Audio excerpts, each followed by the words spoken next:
Gray sedang melihat cahaya di ujung terowongan yang mana katanya itu adalah pemandangan yang dilihat oleh orang yang mendekati kematian. Lalu Gray mengingat-ingat kenapa dia bisa mati mulai dari dia lagi ada di kamar. Terus melihat pemandangan kota dari jendela sampai dia mati tapi dia tidak menemukan alasan kenapa dia sampai bisa mati. Lalu tiba-tiba dia terbangun melihat seorang wanita dan seorang pria. Gray pun menyadari kalau dia sudah menjadi bayi yang artinya dia bereinkarnasi dan wanita dan pria tadi adalah kedua orang tuanya bernama Alice Lewin dan Reynold Lewin. Gray terlahir kembali sebagai nama Arthur Lewin. Saat sedang jalan-jalan bersama ibunya, Arthur melihat kalau tempat di mana dia terlahir kembali adalah tempat yang terlihat jadul dan orang-orangnya selalu membawa senjata. Setelah sampai di rumah, ia mulai berpikir untuk mencari pengetahuan tentang dunianya. Ayah Arthur yaitu Reynold yang baru pulang bermain-main dengan Arthur sampai Arthur kewalahan dan Alice marah karena Arthur menangis ke pentok dinding dan Alice pun menyembuhkannya dengan cahaya hijau yang membuat Arthur terpesona oleh cahaya tersebut. Arthur mengingat kehidupan sebelumnya bahwa dia adalah seorang raja di sebuah negara yang memiliki banyak pencapaian dalam peperangan antar negara. Walaupun begitu dia tidak pernah sombong. Tidak seperti ketika di dunianya yang sekarang dia merasa sombong hanya karena baru saja bisa merangkak.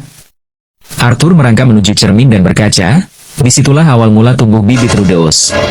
Sekarang Arthur yang tertidur ditinggalkan oleh Ibu Alice di kamar yang rupanya dia pura-pura tidur dan merangkak dari tempat tidurnya untuk berbuat sesuatu.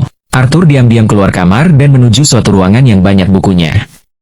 Arthur mengambil suatu buku dan membacanya untuk mempelajari dunia seperti apa tempat dia tinggal yang mana diketahui kalau Arthur tinggal di benua Dicaten di kerajaan manusia bernama Sapin dan diketahui juga di benua Dicaten ada kerajaan lain seperti kerajaan Elf yaitu Elenoir dan kerajaan Dwarf yaitu kerajaan Darf. Di dunia tempat Arthur sekarang juga memiliki sihir yang mana itu mirip seperti energi Ki di dunia lamanya. Karena rasa ingin tahunya yang besar terhadap mana dan sihir Arthur mulai bermeditasi mengumpulkan mana di tubuhnya. Ketika lagi asik-asiknya ia terciduk oleh Alice dan cepirit di popoknya yang akhirnya membuat Arthur harus pasrah pada kesempatan kali ini. 2 tahun berlalu. Di tahun-tahun tersebut Arthur sudah mulai bisa jalan.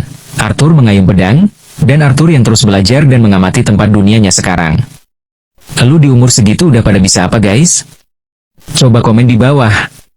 Sekarang Arthur lagi nangkring melihat Reynold ayahnya lagi merapal mantra yang memakan waktu cukup lama dan setelah itu batu-batu di sekitar Reynold melayang dan membuat Arthur terkejut.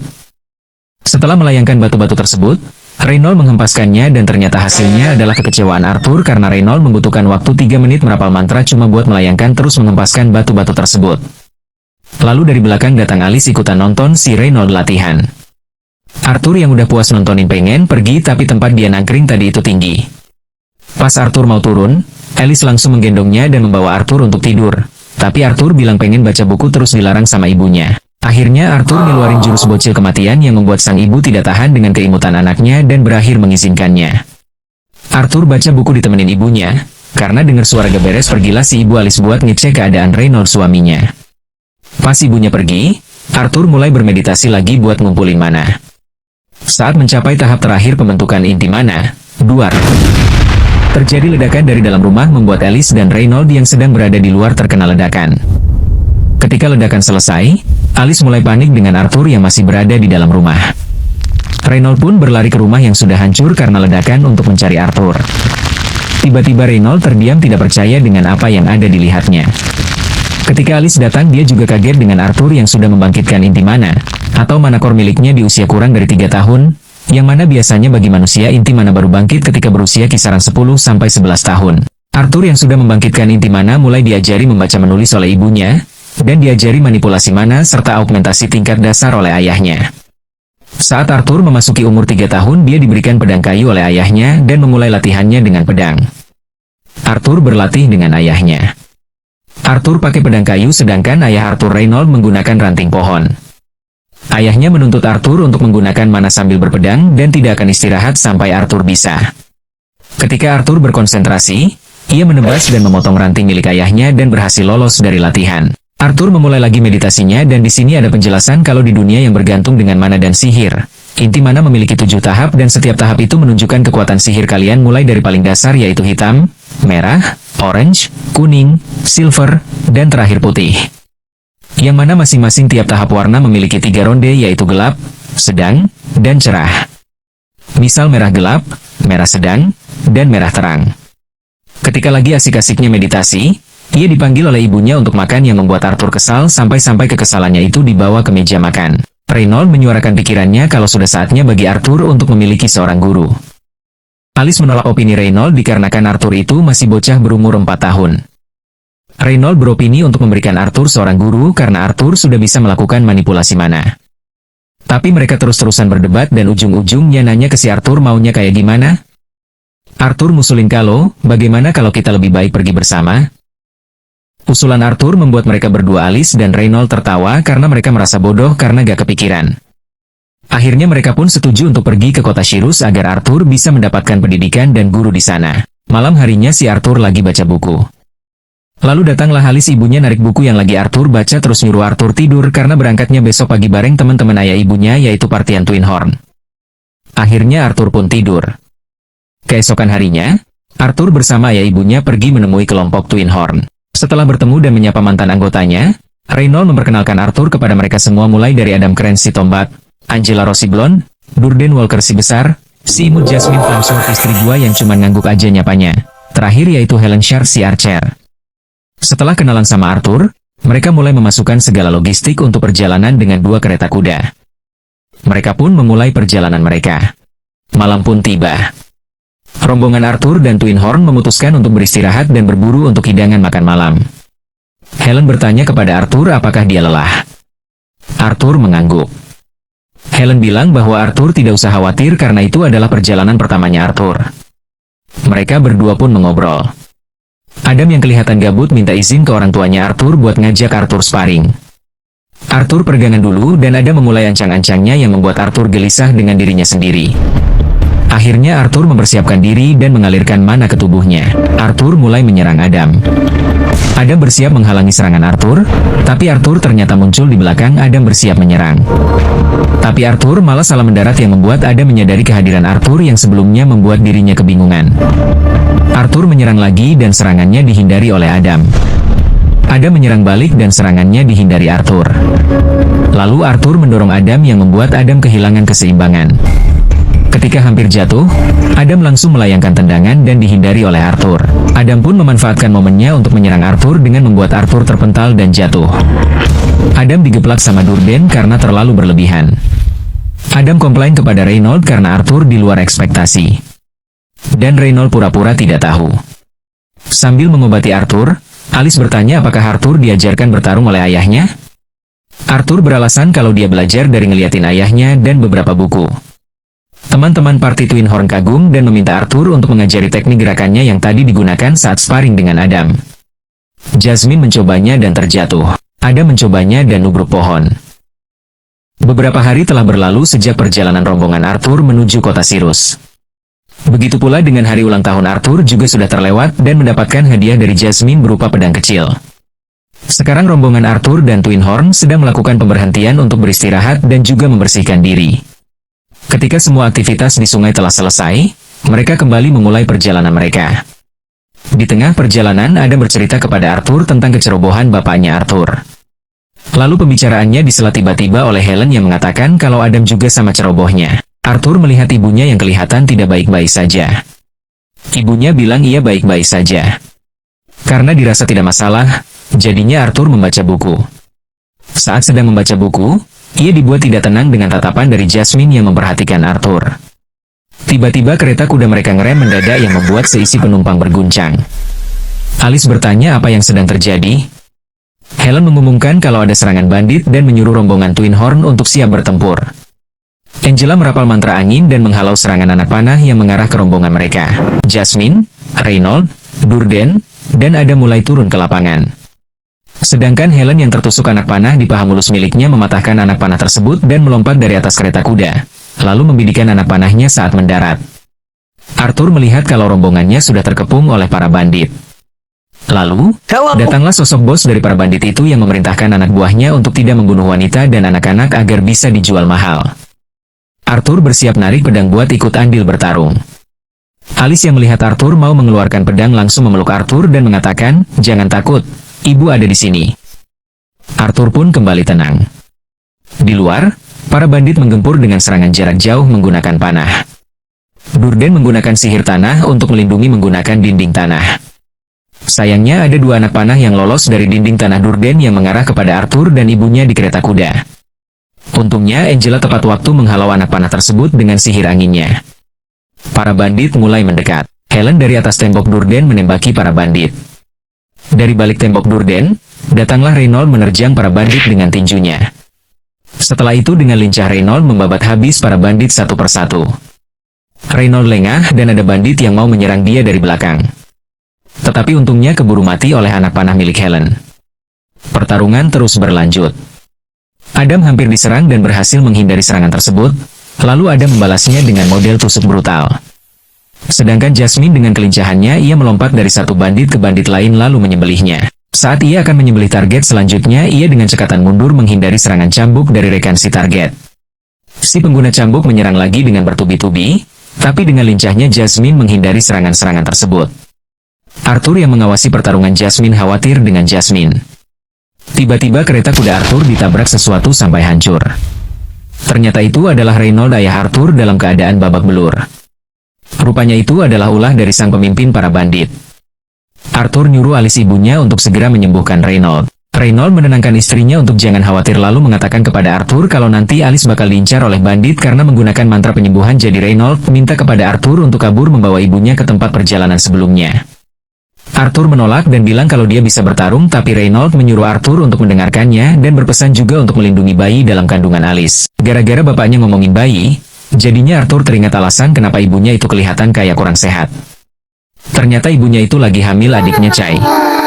Niatnya si Reynold pengen ngasih tahunya pas sudah sampai di Sirus, tapi bapaknya ini sekarat lalu Arthur pun berjanji kalau dia bakal melindungi alis ibunya. Arthur bersiap-siap dan Reynold memberitahukan kalau di pasukan bandit ada 4 penyihir. Sang pemimpin yang menyadari kalau Arthur dan Alice mau kabur, langsung memerintahkan anak buahnya untuk mengejar mereka. Arthur lari menggandeng ibunya menuju Adam, tetapi ada yang mengejar mereka berdua. Adam pun langsung maju untuk menghadang penyerangnya dan menyuruh Arthur untuk pergi. Tapi di sisi lain, ada seseorang yang sedang membidik mereka. Saat Arthur menyadari hal itu, panah sudah ditembakkan. Insting Arthur langsung mengeluarkan pedang dan menangkis panahnya sampai pedang kayu milik Arthur patah. Pemanah yang terkejut dengan apa yang dilakukan Arthur langsung dihabisi oleh Helen dan menyuruh Arthur untuk jangan berhenti dan terus berlari. Arthur menyadari ada keanehan mengingat perkataan ayahnya yang seharusnya ada 4 penyihir di pihak bandit, tapi cuma 3 yang Arthur temukan. Lalu tiba-tiba si pemimpin berteriak memberi perintah untuk jangan membiarkan Arthur dan Alice hidup. Tepat setelah perintah pemimpin, ada yang merapal mantra air dan ditembakkan ke arah Arthur dan ibunya. Arthur mendorong ibunya untuk menyelamatkannya. Arthur yang terkena serangan bertekad untuk membawa musuhnya untuk mati bersamanya dengan cara melempar pisau yang diikat benang dan melemparnya kepada pemantra tadi untuk mengaitnya lalu menariknya untuk terjun ke jurang bersama. Durden mengeluarkan sihir bumi dalam bentuk tangan untuk menyelamatkan Arthur, tapi sayang sekali sudah terlambat. Arthur senang karena semua orang akan baik-baik saja, sekaligus sedih dan menyesal karena ia harus mati sebelum menjadi seorang kakak. Setelah Arthur jatuh dari jurang tebing, Arthur memimpikan masa lalu kehidupan sebelumnya saat menjadi Raja Grey. Grey beranjak dari tempat tidurnya dan berjalan menuju pintu. Saat ia buka, ia menemukan seorang pelayan yang berdiri di depan pintu kamarnya membawa piring. Pelayan itu menunduk mengucapkan selamat pagi sedangkan Grey terus melanjutkan jalan kakinya untuk menuju suatu tempat. Ia pun sampai di suatu ruangan dengan seorang pria tua ditemani tumpukan dokumen. Pria tua itu terkejut dengan kedatangan sang raja negara. Pria tua itu adalah anggota dewan, yaitu orang yang sebenarnya memerintah negara, mengatur politik, dan mengelola ekonomi. Jadi sebenarnya, walaupun Grey adalah seorang raja, tapi dia bukanlah orang yang memerintah negaranya. Terus si Raja Grey tugasnya apa kalau bukan atur negara? Ya peranglah, gila. Raja Grey sedang menatap foto pajangan dirinya. Pak Tua menghampiri Raja Grey dan bertanya kenapa Raja Grey datang berkunjung ke tempatnya. Grey mencabut medali yang ada di lehernya lalu meletakkannya. Setelah itu Raja Grey pergi dan berkata, "Aku mau pensiun dari tahta." Lalu sekarang, Grey sedang merenung memikirkan, untuk apa ia menghabiskan seluruh waktu miliknya cuma buat menjadi kuat dan semakin kuat tetapi tujuan sebenarnya dari menjadi raja tidak tercapai? Arthur baru sadarkan diri. Arthur bingung kenapa dirinya masih hidup. Saat fokus matanya perlahan kembali, ia melihat ada mayat di sampingnya. Alhasil Arthur pun mual dan memuntahkan isi perutnya. Arthur yang lemas kembali tak sadarkan diri lagi. Saat matahari sudah semakin naik, ia pun bangun. Arthur melihat kalau barang bawaan yang dibawanya masih ada dengan buah beri berserakan. Arthur yang terluka parah merasa lapar, ia berusaha sebisa mungkin untuk menghampiri buah beri itu. Setelah ia mendapatkannya, Ia langsung memakannya dan minum air. Akhirnya untuk sekarang dia merasa lega. Arthur mencoba untuk bangun tapi ia tidak bisa karena rasa sakit di sekujur tubuhnya akibat terjun dari tebing curam. Tapi ia mencoba lagi dengan menarik nafas dan memejamkan matanya untuk fokus menguatkan tubuhnya dengan mana. Akhirnya dengan susah payah Arthur berhasil berdiri dan ingin pergi. Tapi, sebelum pergi, ia tidak lupa untuk membawa tas dan pisau miliknya. Arthur melihat ke atas ke arah tebing yang sangat tinggi tempat ia sebelum jatuh ke sini. Ia masih heran, terkejut, penasaran, kenapa dia masih bisa hidup setelah terjatuh dari tempat setinggi itu. Tapi sebingung apapun Arthur, ia harus tetap pergi meninggalkan tempat itu. Tiba-tiba Arthur mendengar suatu suara yang bertanya, "Oh, kau sudah bangun?" Arthur terkejut. Arthur yang lagi jalan tiba-tiba mendengar suara pertanyaan, "Oh, kau sudah bangun?" Arthur terkejut dan langsung bersembunyi. Ia mengira kalau suara yang berbicara itu berasal dari mayat dan merasa kalau mayat itu bangun. Saat ia mendekati mayat bandit itu, pemilik suara misterius itu tertawa dan bilang untuk jangan khawatir, karena orang mati tidak akan hidup kembali. Arthur merasa lega, tapi ia harus kembali waspada, karena tidak peduli betapa lembut dan bermartabatnya suara itu, ia harus berhati-hati. Arthur bertanya, "Siapa kau? Apa kau yang telah menyelamatkanku?"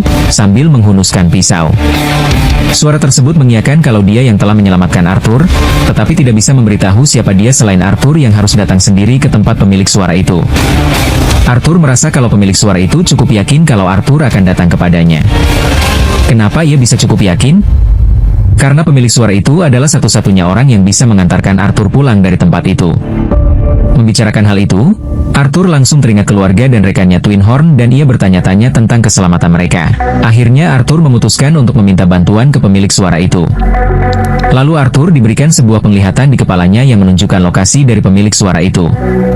Setelah memberitahu Arthur, pemilik suara itu menyarankan untuk berangkat segera ke tempatnya sebelum hari mulai gelap. Arthur berjalan menuju lokasi sang pemilik suara sambil memikirkan kenapa pemilik suara itu menolongnya. Saat ia memanjat batu, ia menemukan air sungai dan akhirnya mandi dan mencuci baju. Setelah selesai, ia mengambil air dan makan terlebih dahulu, sambil memikirkan kalau arah yang ia tuju itu harusnya mengarah ke hutan Elshire, yaitu wilayah para elf kerajaan Elenoir. Arthur melanjutkan lagi perjalanannya. Singkat cerita, ia pun sampai di lokasi tempat pemilik suara itu. Arthur mengira kalau pemilik suara itu adalah batu. Lalu pemilik suara itu menyuruh Arthur masuk ke dalam. Arthur pun masuk sambil membawa harapan kalau dia akan segera pulang kepada keluarganya. Saat Arthur memasuki goa yang disuruh, ia menginjak batu dan berakhir tersandung jatuh menuju kedalaman gua yang terlihat kilau terang. Arthur pun mendarat dengan freestyle yang gagal. Arthur bangkit dari pendaratannya, dan seketika itu pula ia merasa terkejut dengan sosok hitam besar menyeramkan yang ada di depannya. Makhluk itu merasa senang karena akhirnya bisa bertemu Arthur. Makhluk itu sangat tinggi dan besar sampai-sampai tanduk miliknya menggores langit-langit goa di dalam. Ia berjalan menghampiri Arthur. Arthur terlihat ketakutan dengan makhluk itu sampai-sampai mangap mulutnya. Makhluk itu bilang ke Arthur, "Kalau kamu mangap terus nanti serangga bakalan masuk ke mulut Emu."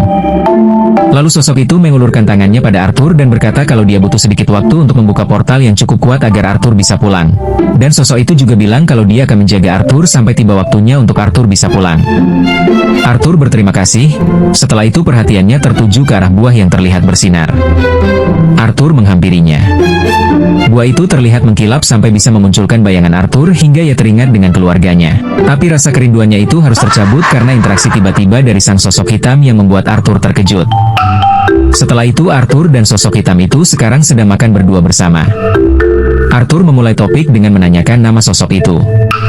Sosok itu menjawab kalau nama dia adalah Sylvia, yang artinya dia itu cewek. Arthur izin boleh gak nanya berapa pertanyaan? Sylvia bilang boleh, tapi gak bakalan semuanya dijawab. Arthur bertanya, di mana tempat ia berada sekarang? Sylvia menjawab kalau tempat ia berada sekarang adalah tempat di antara perbatasan hutan wilayah Elf dan Bisglade. Pertanyaan kedua dari Arthur, kenapa Sylvia sendirian? Jawaban Sylvia adalah karena Sylvia memang tidak memiliki siapapun, dan juga Sylvia memiliki banyak musuh sehingga ia harus menyendiri. Pertanyaan ketiga Arthur, mengapa ada luka di dada Sylvia? Sylvia bilang luka itu ia terima saat pertempuran terakhirnya melawan musuh. Pertanyaan Arthur yang terakhir, kenapa Sylvia menyelamatkan Arthur? Sylvia menjawab kalau dia menolong Arthur entah tersentuh dengan keberanian dan pengorbanan Arthur atau entah hanya karena Sylvia merasa kesepian. Setelah itu Sylvia pergi meninggalkan Arthur untuk merawat luka yang ada di dadanya. Dan terakhir Sylvia memberitahu Arthur kalau keluarga dan teman-temannya baik-baik saja. Arthur merasa senang dan bersyukur dengan kabar yang Sylvia berikan padanya. Dan Arthur merasa berterima kasih kepada Sylvia. Jam berganti hari berganti minggu, Arthur dan Sylvia menghabiskan waktu bersama. Tapi tidak sekalipun Sylvia menceritakan kehidupan pribadinya kepada Arthur. Banyak pelajaran yang Arthur dapat saat bersama Sylvia. Salah satunya adalah, jangan pernah menilai buku dari sampulnya. Walaupun dari luar Sylvia terlihat menyeramkan, tapi aslinya Sylvia itu ramah, baik, lemah lembut, dan penyabar membuat Arthur teringat dengan ibunya. Tiba-tiba ia malah teringat dengan kejadian sergapan bandit waktu itu. Itu membuat Arthur marah sampai-sampai ingin memburu mereka. Lalu Sylvia menyentil Arthur secara tiba-tiba sampai terjengkang jatuh. Arthur menanyakan tindakan Sylvia. Sylvia bilang, Arthur, kamu tidak salah jika marah kepada bandit-bandit itu. Tapi Arthur, kamu salah kalau kamu membiarkan isi hatimu dipenuhi dengan kebencian dan balas dendam. Sebagai gantinya, teruskanlah hidupmu dengan bangga dan terus melangkah maju. Kamu bakal kembali mengalami ketidakberuntungan. Tapi, jangan biarkan kesedihan dan amarah merusak pikiranmu. Belajarlah dan hadapi itu di masa depan. Lalu kamu akan mendapatkan kemenangan yang sesungguhnya. Arthur yang dikasih ceramah tentang moral sama sosok yang bisa membuat orang ketakutan merasa sangat terpukul sampai-sampai dia melamun. Ia pun kembali tersadarkan oleh Sylvia dari lamunannya. Lalu Arthur melihat kalau luka yang ada di dada Sylvia terlihat semakin parah. Sylvia bilang jangan khawatir, karena emang lukanya bakalan terus membusuk dari waktu ke waktu. Lalu Sylvia bertanya sebagai pengalihan topik kepada Arthur kenapa Arthur bisa membentuk inti mana di saat umurnya bahkan belum mencapai 12 tahun. Arthur menyombongkan kalau orang tuanya bilang Arthur ini jenius. Lalu Sylvia menantang Arthur untuk bisa menguasai teknik meditasi dan menyerap mana saat sedang bergerak. Arthur bingung dengan apa yang dikatakan oleh Sylvia. Lalu Sylvia menjelaskan kalau manusia juga punya pola pikir yang sama dalam hal mana lalu menyuruh Arthur untuk mencobanya dari gerakan kecil. Arthur yang penasaran mencobanya, tapi gagal. Lalu Sylvia pun menerangkannya lagi dengan teori mana beast dan menyuruh Arthur mencobanya dengan keras sampai berhasil. Arthur bilang dia akan melakukan yang terbaik. Arthur berlatih sedangkan Sylvia terus membuat portal agar Arthur bisa pulang. Berlatih, dan terus berlatih, hingga akhirnya Arthur bisa melakukannya. Saat Arthur ingin memberitahu keberhasilannya kepada Sylvia, ia melihat tiba-tiba Sylvia terjatuh dan darah menggenang di bawah tubuhnya. Arthur panik dan khawatir melihatnya.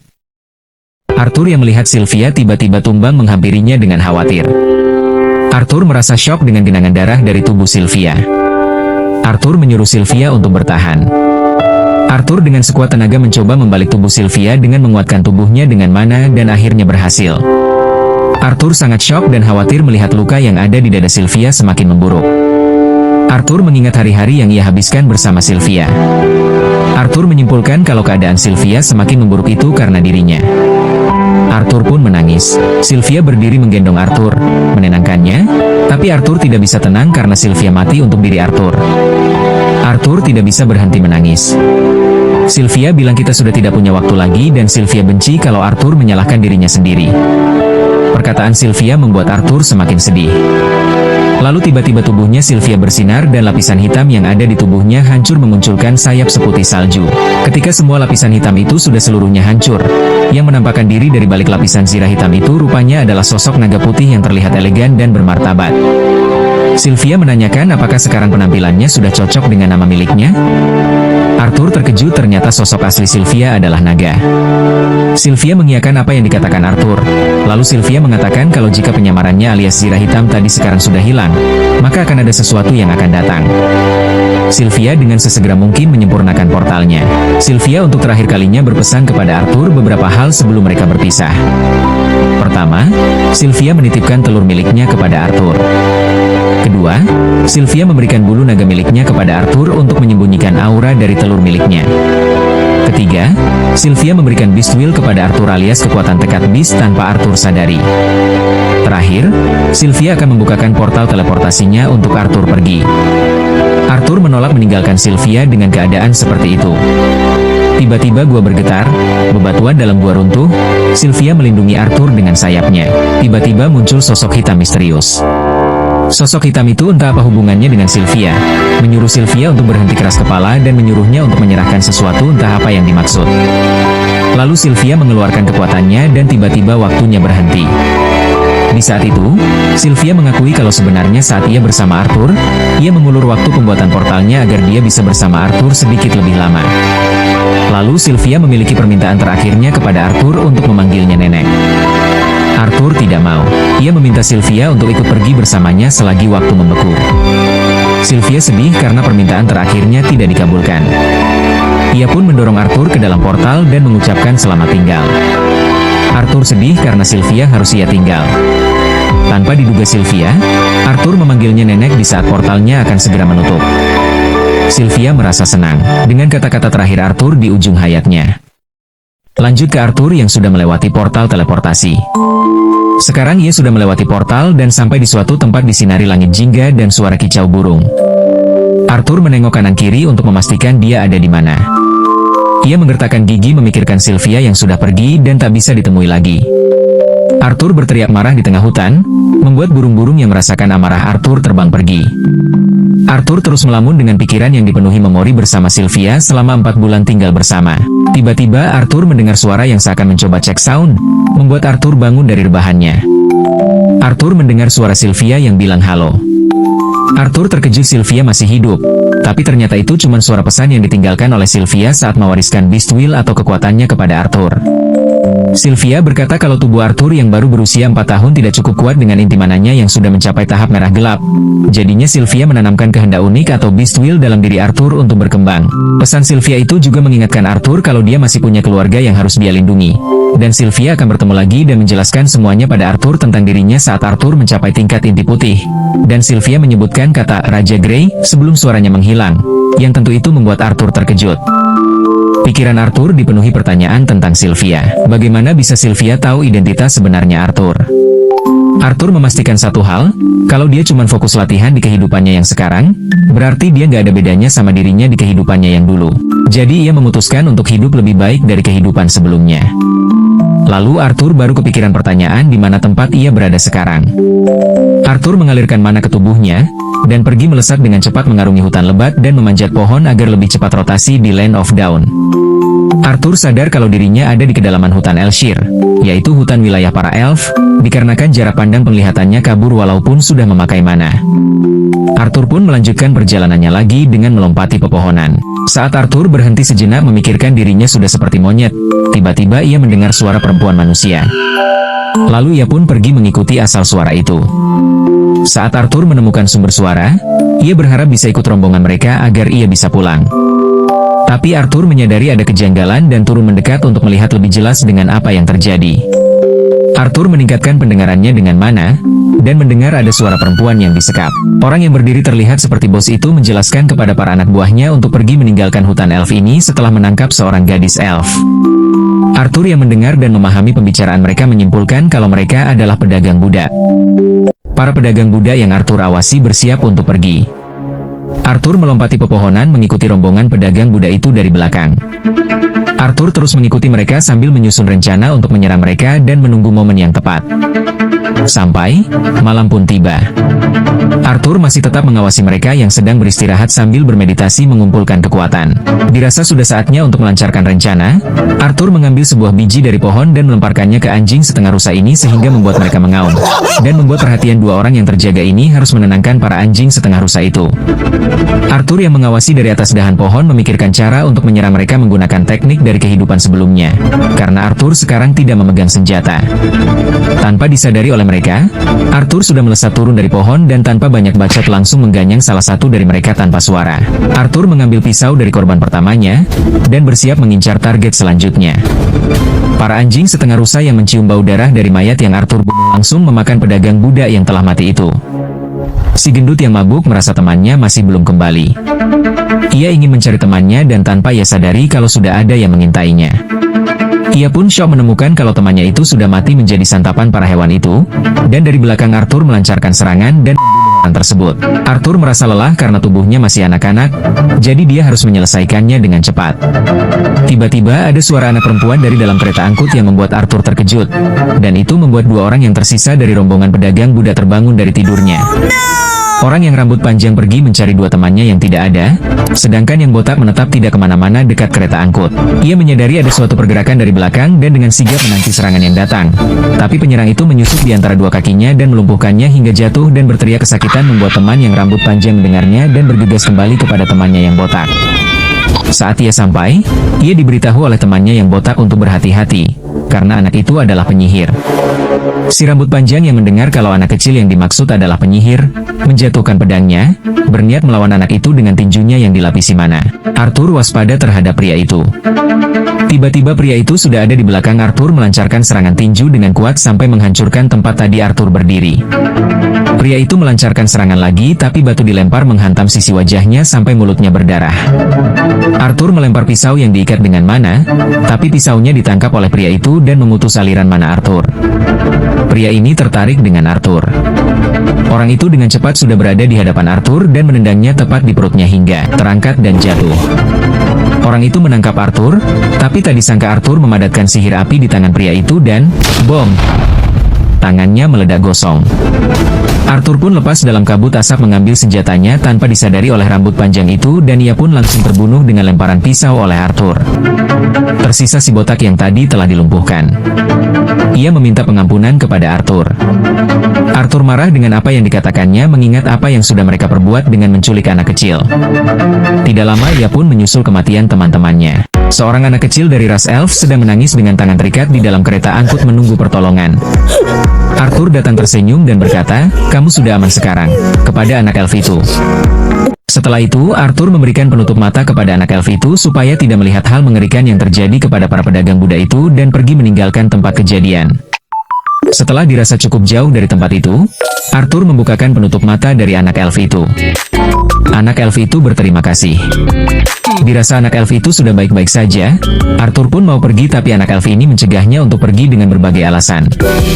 Arthur bilang ia harus segera pulang lagi pula orang jahat yang menculikmu tidak akan mengejarmu lagi. Anak itu menggelengkan kepalanya dengan keras dan dengan wajah yang terlihat takut. Dia bilang kalau binatang buas akan memakan mereka karena mereka adalah anak kecil.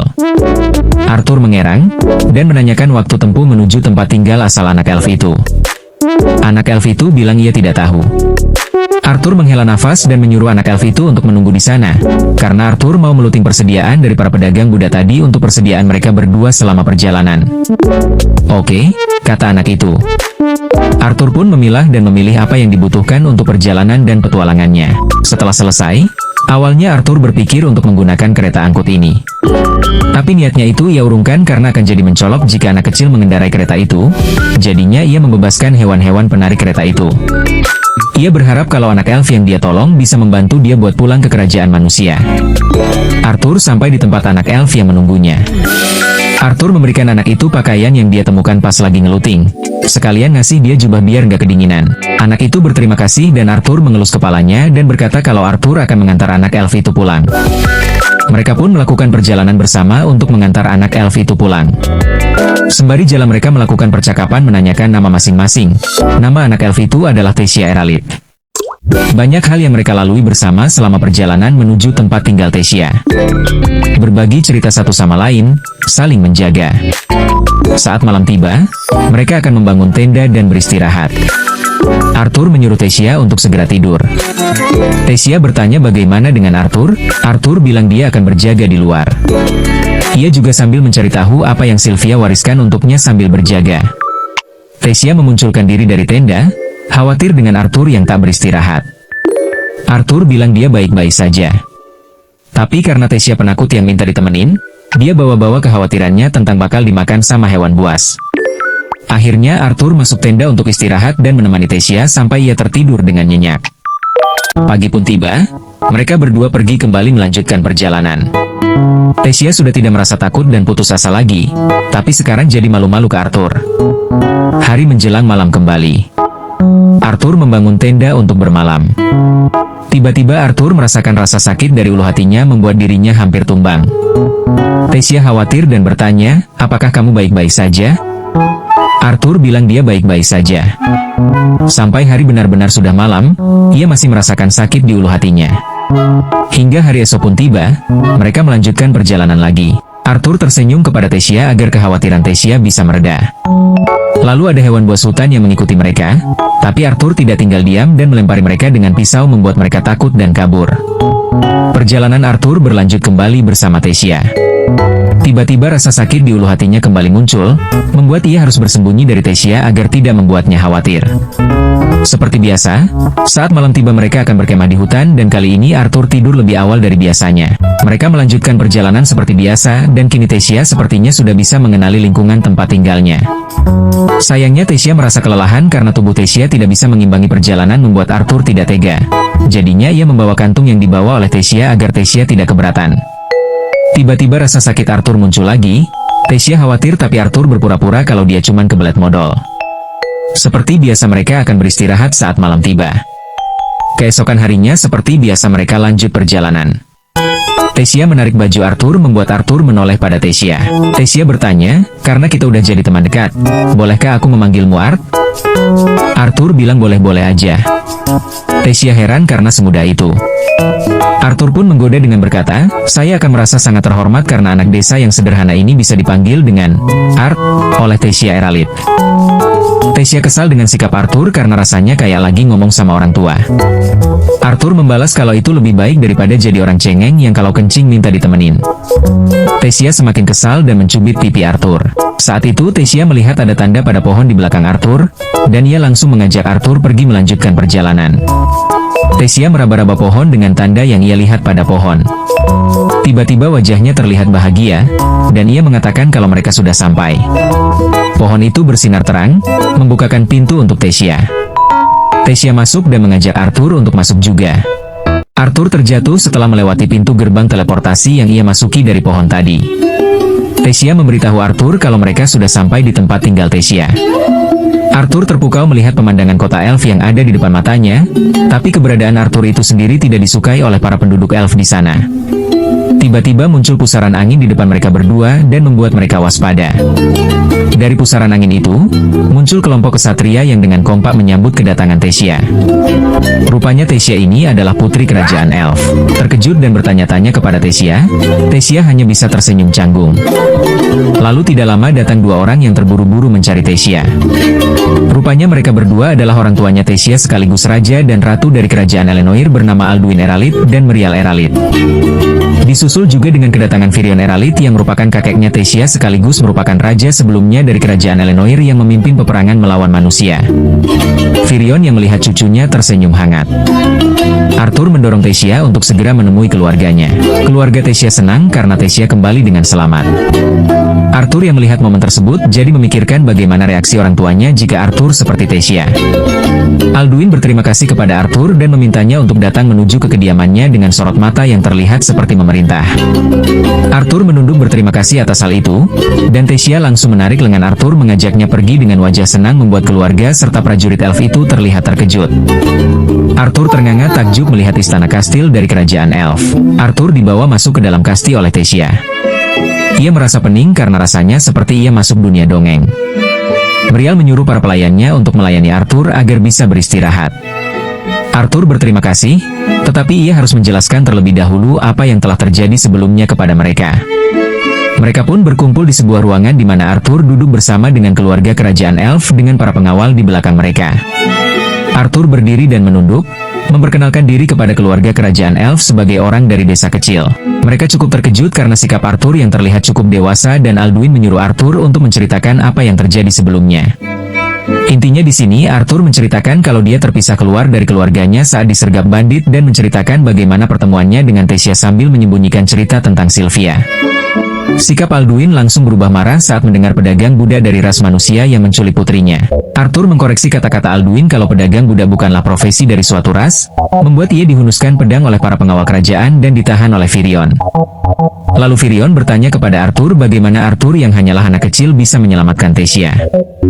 Arthur mengaku kalau dia adalah ahli sihir, jadinya dia bisa menyingkirkan para pedagang budak dan menyelamatkan Tasya.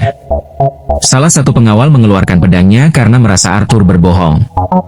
Virion menatap tajam kepada pengawal itu agar ia tidak berbuat macam-macam dan pengawal itu pun terdiam. Arthur bangkit dari kursinya dan berkata kalau ia tidak peduli mereka percaya atau tidak kepadanya, yang penting Thesia sudah pulang dengan selamat. Dan yang Arthur inginkan sekarang hanyalah kembali kepada keluarganya di kerajaan Sapin. Thesia terkejut dengan kata-kata Arthur yang menunjukkan niat untuk segera pergi. Keluarga yang melihat tingkah Thesia terkejut karena sepertinya dia sangat lengket kepada Arthur. Arthur menjelaskan kalau dia sebagai seorang manusia merasa tidak pantas tinggal berlama-lama di kerajaan elf, dan juga Arthur harus memastikan apakah keluarganya dalam keadaan baik-baik saja. Raja Alduin berkata karena Arthur telah menyelamatkan putri mereka, jadinya Arthur berhak buat mendapatkan kompensasi yang tepat. Tapi sayangnya, pintu teleportasi yang menghubungkan antara kerajaan elf di Elenoir dan manusia di Sapin hanya dibuka setiap 7 tahun sekali, yaitu saat konferensi antara 3 ras kerajaan. Jadinya Arthur harus menunggu selama 5 tahun lagi supaya bisa lewat pintu teleportasi itu. Tetapi Alduin menawarkan untuk mengantar Arthur pulang bersama para penjaga untuk menunjukkan kalau sebagian ras elf itu ramah dan toleran, walaupun sebagian lainnya menyimpan dendam terhadap manusia. Jadi untuk sekarang Arthur dipersilahkan untuk menginap, dan keesokan harinya ia akan berangkat. Arthur berterima kasih atas keramah tamahan yang ditawarkan oleh Raja Alduin. Arthur ditempatkan di ruangan yang terlihat mewah dan berkilau. Karena ia terlalu lelah dan kotor, jadinya dia langsung OTW mandi. Saat ia mandi, tiba-tiba rasa sakit itu muncul lagi dan semakin parah rasa sakitnya. Setelah selesai mandi, Arthur duduk di atas sofa memegangi telurnya Sylvia sambil mencari pencerahan. Lalu ada yang mengetuk pintu kamar Arthur. Saat dibuka rupanya itu Thesia yang terlihat sedang menarik kepalanya lalu menyundulkannya ke perut Arthur. Thesia marah karena Arthur bersikap dingin kepada keluarganya, dan juga Thesia marah karena Arthur mau pergi meninggalkannya. Arthur menjelaskan kalau ia bukan bersikap dingin, melainkan bersikap hormat, karena mereka adalah raja dan ratu negeri elf, dan juga Arthur bertanya kenapa Thesia tidak memberitahu dirinya kalau dia adalah seorang putri. Thesia cuma bilang, "Tehe," yang membuat Arthur kesal. Thesia ngambek karena dia tidak ingin Arthur pergi, dan ia mengungkapkan kalau Arthur adalah teman pertama yang ia miliki. Arthur tersenyum mendengar kata-kata Thesia. Ia pun memintanya untuk mengajak dirinya jalan-jalan berkeliling kastil agar Thesia terhibur. Arthur sampai di suatu tempat yang Thesia tunjukkan. Tempatnya dipenuhi dengan taman bunga dan kunang-kunang yang berkelap-kelip. Ia mengumpulkan kunang-kunang ke atas kedua tangannya, lalu menunjukkan keindahannya kepada Arthur. Arthur terpukau dengan keindahan cahaya kunang-kunang yang diberikan Thesia. Saat mau menerimanya, tiba-tiba ia merasakan serangan dari belakang. Lalu ia langsung menarik tangan Thesia dan menangkap pisau yang dilempar itu untuk menyerang balik si pemilik pisau yang melemparnya. Tapi serangan Arthur ditahan. Rupanya ternyata yang melakukan serangan lemparan itu adalah Virion, kakeknya Thesia. Arthur terkejut dan spontan menanyakan tindakan Virion yang seperti mau membunuh cucunya sendiri. Virion tertawa karena yang dilemparkannya itu hanyalah pisau mainan. Arthur terkejut karena ia telah ditipu. Di samping keterkejutan Arthur, Virion memuji reaksi dan insting Arthur, serta cara Arthur menangkap pisau yang dilemparkannya dan menggunakannya untuk melawan balik. Sehingga ia bisa percaya kalau cerita Arthur yang menyingkirkan para pedagang Buddha seorang diri adalah benar. Thesia mengomeli Virion agar tidak mengganggu Arthur. Virion mengerutkan alis karena kata-kata Thesia dan berkata, "Seharusnya kau tahu kenapa aku datang ke sini." Arthur dalam batinnya bertanya-tanya, kenapa Virion datang ke tempat ini? Virion bermonolog kalau dia sudah lama tidak bertemu dengan seseorang yang menarik. Virion pun melemparkan pedang kayu pada Arthur dan ingin mengujinya. Arthur menangkap pedang kayu dari Virion dan langsung menebaskannya ke arah lehernya. Thesia berteriak memanggil kakeknya, khawatir terjadi sesuatu. Tapi seperti yang terlihat Virion tidak kenapa-napa dan hanya tersenyum pada Arthur. Arthur bersiap dan mulai menyerang Virion lagi. Tapi Arthur hanya mengenai jubahnya, dan Virion muncul di samping Arthur mengincar leher miliknya. Arthur sadar dengan serangan Virion yang tak bisa dihindarinya, jadinya ia langsung mengambil posisi bertahan. Serangan tinju datang dari tangan satunya lagi Virion. Arthur melompat menghindari tinju, tapi rupanya ia mengembalikan lagi tangannya ke belakang melakukan back elbow dan menghantam Arthur yang masih berada di udara hingga ia pun terpental dan pedangnya terlepas. Arthur berlari kembali mengambil pedangnya, dan adu serangan pun dimulai kembali antara Arthur dan Virion. Walaupun Arthur telah meningkatkan tubuhnya dengan mana dan mempresisikan gerakan tubuhnya, ia tetap tidak bisa mengikuti tempo Virion. Alih-alih dirasa ada kesempatan untuk menyerang, ia malah diselengkat oleh Virion. Tapi Arthur tidak terjatuh dan malah berputar di atas mengambil pedang dan memukulkannya ke jidat Virion yang terlambat menghindar. Arthur jatuh terguling-guling di tanah. Thesia segera menghampiri Arthur dan membantunya. Virion tertawa karena ia tidak menyangka kalau ia bisa mendapatkan pukulan dari Arthur yang dia lawan. Thesia cemberut kesal dan dia pun mencubit kakeknya yang mengganggu Arthur. Thesia memarahi Virion karena tidak menahan diri. Virion berkata ia takut kalau dia yang akan kalah kalau dia menahan diri. Arthur yang baru berdiri merasa terhormat karena Virion berpikiran tinggi padanya. Virion langsung menatap Arthur atas kata-kata yang dikeluarkannya dan menyuruh Arthur untuk menjadi muridnya. Virion bertanya apakah Arthur siap atau tidak. Arthur bertanya balik apakah Virion benar-benar serius atau tidak, karena Arthur yang seorang manusia memangnya bakal diizinin tinggal di kerajaan elf? Virion menjelaskan jika selama Arthur berada di bawah pengawasan Virion, maka tidak akan ada yang berani mengusir Arthur, dan juga Virion bisa mengajar jauh lebih baik dibandingkan para penyihir di Sapin. Arthur tetap menolak tawaran Virion. Lagi pula ia masih tidak tahu keluarganya masih hidup atau enggak. Virion menawarkan Arthur kalau ada cara untuk berkomunikasi kepada keluarganya. Saat Arthur ingin menanyakan maksudnya, Virion memanggil pelayan untuk membawa pergi Thesia yang sudah mengantuk. Percakapan mereka berlanjut kembali dan Virion mengatakan kalau dia menyadari sesuatu saat separing dengan Arthur sebelumnya kalau Arthur mengalami rasa sakit yang selalu datang pada inti mana miliknya.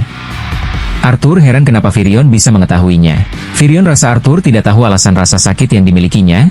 Ia pun bertanya apakah Arthur mengetahui apa itu Beast Will. Virion menjelaskan kalau Beast Will adalah kemampuan yang diturunkan satu kali oleh suatu beast baik kepada anak-anaknya, maupun kepada orang yang terikat dengan beast itu, untuk meneruskan kehendak atau kemauan mereka. Singkatnya orang yang mewarisi Beast Will itu mendapatkan kekuatan khusus milik beast itu sendiri. Virion juga mengatakan kalau kekuatan Beast Will milik Arthur begitu kuat, tetapi lebih banyak buruknya daripada baiknya untuk sekarang. Karena Virion tampak mengerti dengan Beast Will, Arthur bertanya apakah Virion juga memiliki Beast Will. Iya, kata Virion. Dan Virion juga disebut sebagai Beast Tamer, yaitu orang yang bisa menaklukkan monster yang ada di dalam diri mereka sendiri. Virion tahu kalau Arthur sangat ingin kembali ke keluarganya, tapi kalau pulang sekarang akan sangat beresiko. Karena kekuatan Beast Will milik Arthur terlalu kuat untuk Arthur yang masih kecil. Dan bisa-bisa itu membunuh Arthur dari dalam jika tidak segera dikendalikan. Arthur sedang tidur dan tiba-tiba ia merasakan ketindihan. Ia serasa melihat sesosok jurik bayangan hitam dalam tidurnya. Ia bertanya-tanya, apakah jurik itu adalah perwujudan dari rasa takutnya? Atau bebannya? Atau harapan yang menghantuinya? Arthur pun terbangun oleh Thesia yang mengucap selamat pagi sambil menungganginya. Arthur ingin tidur selama 5 menit lagi dan mengusir Thesia dengan mengatainya jurik. Siapa yang kau panggil jurik? Akhirnya Arthur pun terpaksa bangun. Thesia mengejek rambut bangun tidur Arthur tanpa introspeksi kalau rambutnya sendiri udah kayak Medusa. Thesia bertanya pada Arthur apakah Arthur akan tetap tinggal di tempatnya.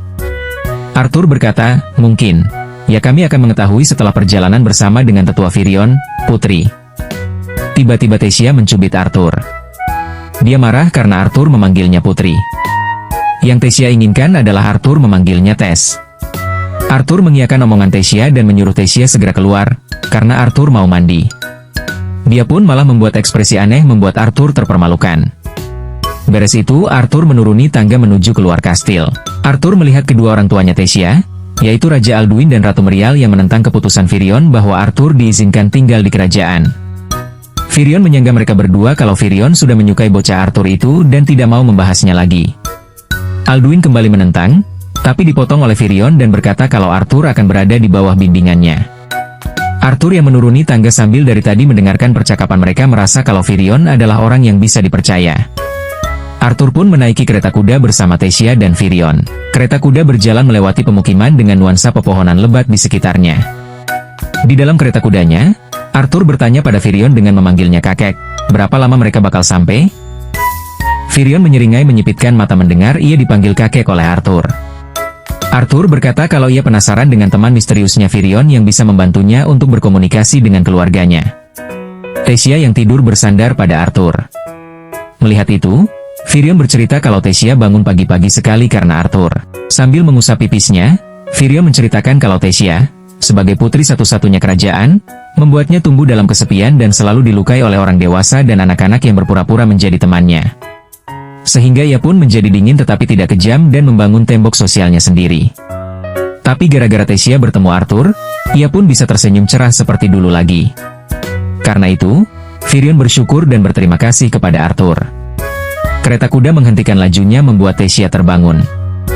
Pelayan membukakan pintu menandakan mereka sudah sampai di tempat tujuan. Orang yang mereka datangi memiliki rumah seperti terbuat dari batu. Arthur penasaran dengan orang seperti apa yang akan membantunya, sehingga membuat seorang Virion yang adalah seorang mantan raja sampai jauh-jauh datang ke tempat ini. Tiba-tiba Virion menendang pintu rumah, berteriak menyuruh keluar seseorang, membuat Arthur dan Thesia terkejut. Pintu terbuka, memperlihatkan wanita elf tua yang marah karena disangka budek. Virion memperkenalkan temannya bernama Rinia Darchasan yang adalah seorang devian atau penyihir menyimpang dengan kemampuan istimewa. Arthur membungkukkan badan dengan hormat. Rinia menyuruh mereka untuk masuk.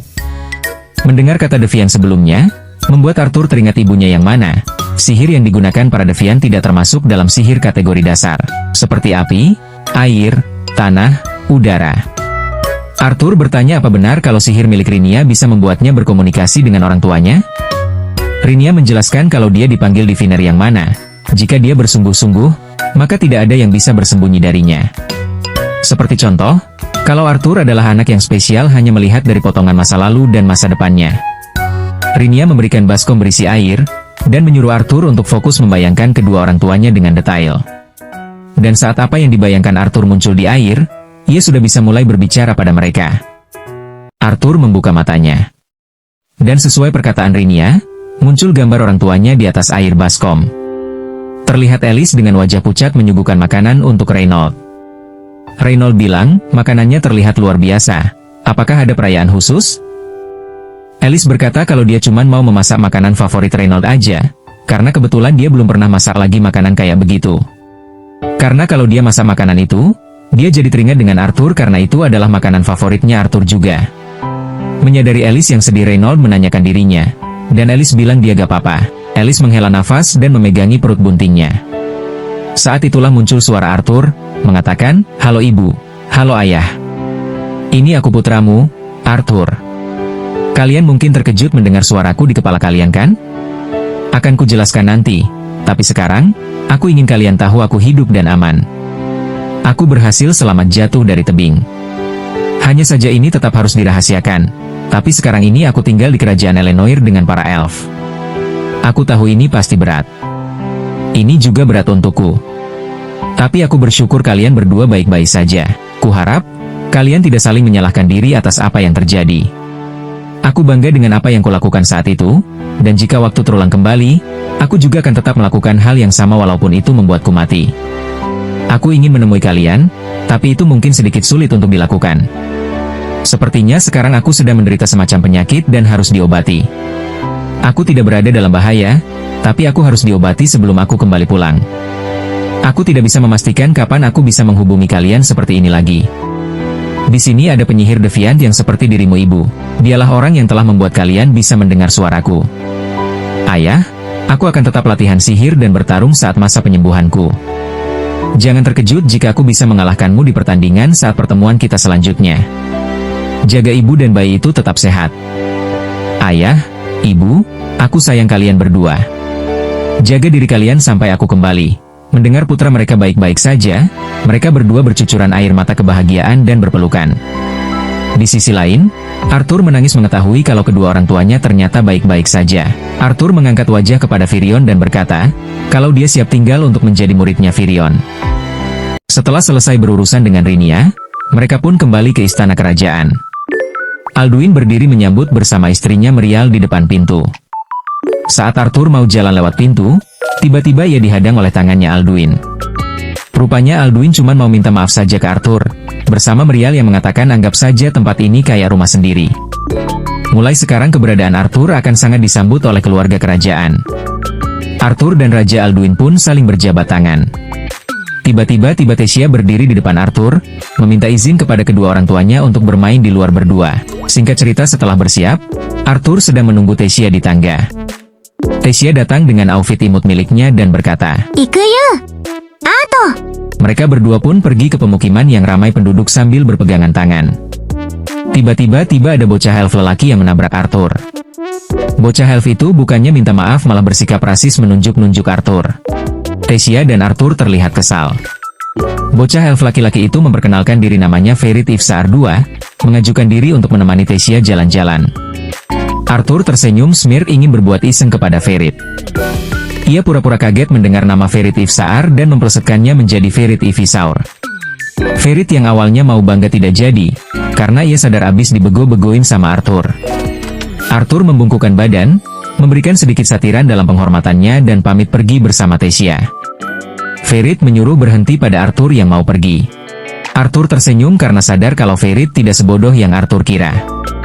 Ferit mengeluarkan sapu tangan dan melemparnya ke tanah mengajak Arthur berduel.